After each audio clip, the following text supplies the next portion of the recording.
It's Thursday, the 2nd of December 2021. Welcome to the Fear and Greed Business Headlines, where we give you the top 5 business stories you need to know in just 5 minutes.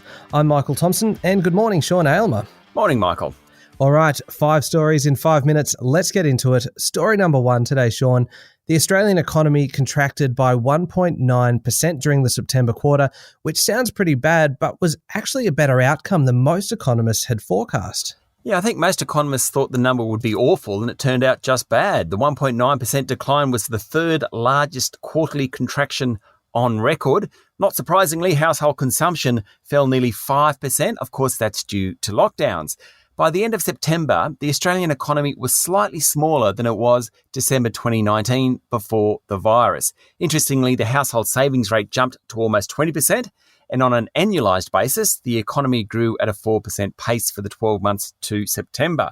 The biggest falls came in New South Wales, the ACT and Victoria. No surprises there. Federal Treasurer Josh Frydenberg talked up the result, pointing to some strong data recently. Now, the ABS figures really show that there was a big jolt to the economy during the September quarter, but there really should be a big bounce back during the current quarter.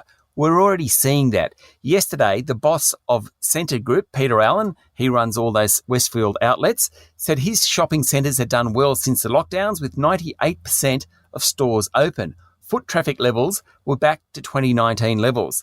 The new Omicron variant is the big unknown for the economy. If that spreads quickly and is more severe than first thought, then all bets are off.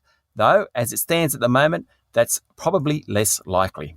All right, story number 2 this morning. President Joe Biden's top advisor in the region says the AUKUS agreement, which is between the US, the UK and Australia, will eventually convince Beijing to re-engage with Canberra.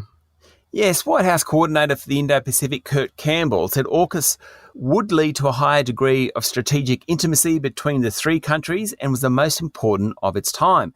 The pact, of course, emerged between the three nations when Australia opted to buy US-made nuclear submarines, dumping French-made subs. Dr. Campbell said other allies wanted to be part of AUKUS. He said it would be helpful in other big challenges facing the three nations, including cybercrime. And he said Australia wasn't alone facing off China. And President Biden had raised the Australia-China trade war with President Xi Jinping when they spoke last month. He expects China to eventually re-engage with Australia because it's in their interests. Okay, story number 3. A couple of high-profile politicians are pulling the pin. Health Minister Greg Hunt and former Attorney General Christian Porter are both going to quit federal politics at the next election. Yes, apart from the Prime Minister, I think Greg Hunt has become the highest profile MP during the COVID crisis. He's been in Parliament for 20 years, represents Flinders in Victoria, and he's been Health Minister for 2017. Now he's expected to announce today that he's leaving. Generally, he's been applauded for his efforts during the pandemic, though he also oversees the aged care sector, and the Royal Commission didn't make that look real good. Christian Porter stood down from Cabinet after refusing to identify who the secret donors were who funded his legal challenge against the ABC in a defamation action.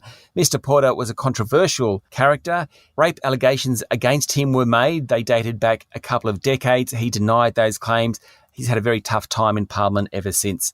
The two will join fellow Victorian MP Tony Smith, who resigned as Speaker last week, in retiring at the next election. Now, story number 4, Sean, I reckon it's been a good couple of weeks since we last talked about Donald Trump, but the former president is back in the news, saying that ambitious Republicans are begging to be chosen as his running mate in 2024. They are, though he hasn't actually said that he'll run again. Well, not officially, though he's certainly making all the right noises. Mind you, consistency isn't one of Mr. Trump's greatest attributes, so who knows. The Times is reporting that the one condition he's putting on people wanting to be his running mate is that they agree with his false claims that the 2020 election was rigged. All right, story number 5, Sean, and I reckon this would almost be my favourite story of the week. Qantas is launching its second frequent flyer points auction. You really do have to give it to Qantas for its creativity.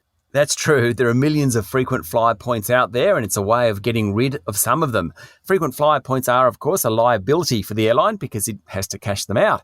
Yesterday, Qantas launched its second frequent flyer points auction. You go online, use your points to bid for unique and exclusive experiences. So you can bid for a luxury trip to London, a private jet flight to Hamilton Island with 20 friends, a Whistler luxury ski package, or a 3-night stay in Sydney over New Year's Eve.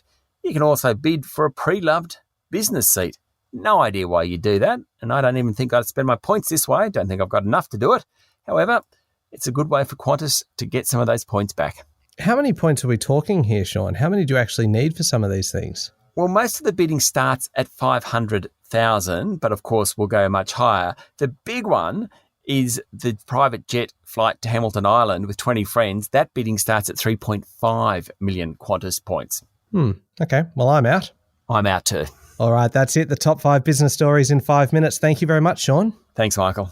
It's Thursday, the 2nd of December 2021. Remember to hit follow on the podcast, and if 5 minutes isn't quite enough, then you can find our longer podcast called Fear and Greed on your podcast platform, and you can always find more info and plenty of interviews at fearandgreed.com.au. I'm Michael Thompson, and that was the Fear and Greed Business Headlines. Have a great day.